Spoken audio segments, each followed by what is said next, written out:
Bismillahirrahmanirrahim.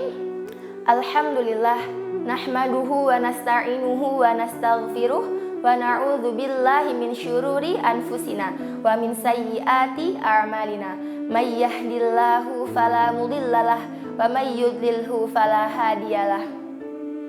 Asyhadu an la ilaha illallah wahdahu la syarikalah wa asyhadu anna Muhammadan abduhu wa rasuluh.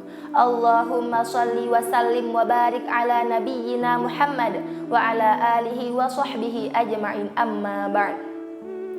Kembali kita panjatkan puji dan syukur kita kepada Allah Subhanahu wa taala yang telah memberikan kita banyak nikmatnya, terutama nikmat iman dan kesehatan, sehingga pada hari ini kita masuki kembali bulan Ramadan, bulan yang penuh dengan keberkahan, rahmat dan maghfirah. Salawat dan salam kita panjatkan kepada Nabi kita, Nabi Muhammad Sallallahu Alaihi Wasallam, yang telah membawa kita dari zaman jahiliyah menuju zaman yang penuh dengan ilmu seperti sekarang ini. Seperti yang sudah kita tahu, bulan Ramadan adalah bulan yang memiliki keistimewaan dan banyak nikmat. Hal itu dikarenakan kitab suci Al-Quran diturunkan pada malam Lailatul Qadar, malam yang penuh dengan rahmat. Kitab suci Al-Quran adalah kitab yang mulia yang berisi tentang petunjuk kehidupan, pengaruh langkah, pijakan setiap amal, tolak ukur, juga barometer dalam segala hal. Coba kita perhatikan, setiap kali ada Al-Quran, disitulah keberkahan datang. Ketika Al-Quran dibawa turun oleh malaikat Jibril untuk disampaikan kepada Nabi Muhammad SAW, maka malaikat Jibril yang selalu setia membawa Al-Quran mendapat kemuliaan dengan julukan sebagai penghulu para malaikat. Terus ketika Al-Quran diturunkan pada hari Jumat, maka hari itu menjadi hari yang mulia dan mendapat julukan Sayyidul Ayyam. Ketika Al-Quran diturunkan pada bulan Ramadan, maka bulan itu menjadi bulan yang agung, bulan yang terbaik, bulan yang mulia, yang lebih baik dari 1000 bulan. Nabi Muhammad SAW yang menerima Al-Quran melalui malaikat Jibril untuk disampaikan kepada umatnya, beliau terpilih menjadi manusia terbaik. Lalu kota Mekah dan Madinah, dua kota ini menjadi tempat diturunkannya Al-Quran, maka kota Mekah dan Madinah menjadi kota yang agung dan bercahaya. Maka tidak akan menutup kemungkinan teman-teman, kita bisa jadi mulia ketika kita selalu membaca Al-Quran, mempelajarinya, juga mengamalkannya. Petunjuk Al-Quran itu digaransi, dijamin kebenarannya, dijamin keasliannya. Hal itu sesuai dengan firman Allah Subhanahu wa taala dalam surat Al-Baqarah ayat 185 yang artinya bulan Ramadan adalah bulan yang di dalamnya diturunkan Al-Quran, petunjuk kehidupan dan penjelasan-penjelasan mengenai petunjuk itu. Pembeda antara yang benar dan yang batil.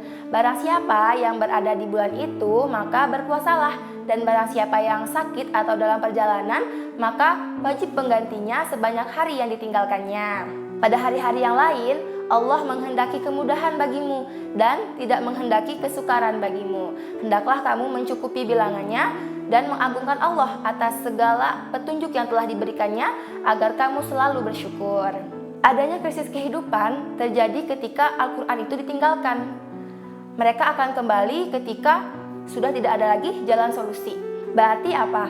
Al-Quran itu benar adalah cahaya kehidupan yang seharusnya dijadikan pemandu langkah kita. Tentunya ada alasan-alasan yang menjadi dasar utama mengapa kita harus hidup bersama Al-Quran. Pertama, Al-Quran itu memuat seluruh aturan kehidupan dan jawaban atas segala masalah. Allah yang maha mencipta, Allah yang maha mengetahui segala apa yang diciptakannya, seluk-beluknya sampai rinci. Hanya Allah lah yang mampu menentukan aturan. Manusia itu diciptakan dilengkapi dengan aturan berupa penggunaan dan perawatan.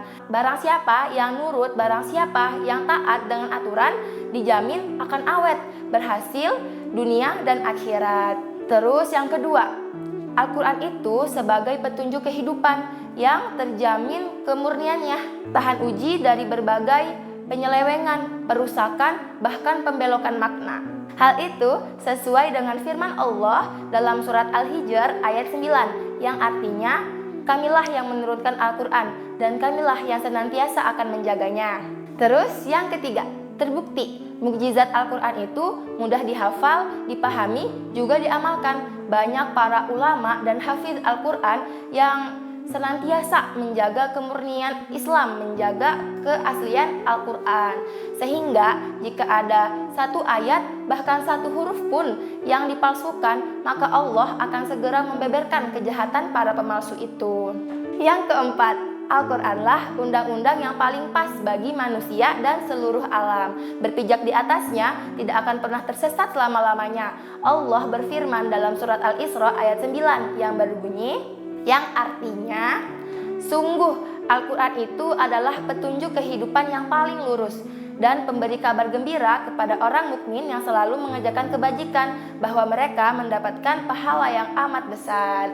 Nah teman-teman, hanya ini ya materi di bulan Ramadan yang dapat saya sampaikan. Semoga apa yang saya sampaikan dapat diambil manfaatnya. Mohon maaf apabila ada kesalahan, baik yang disengaja maupun tidak.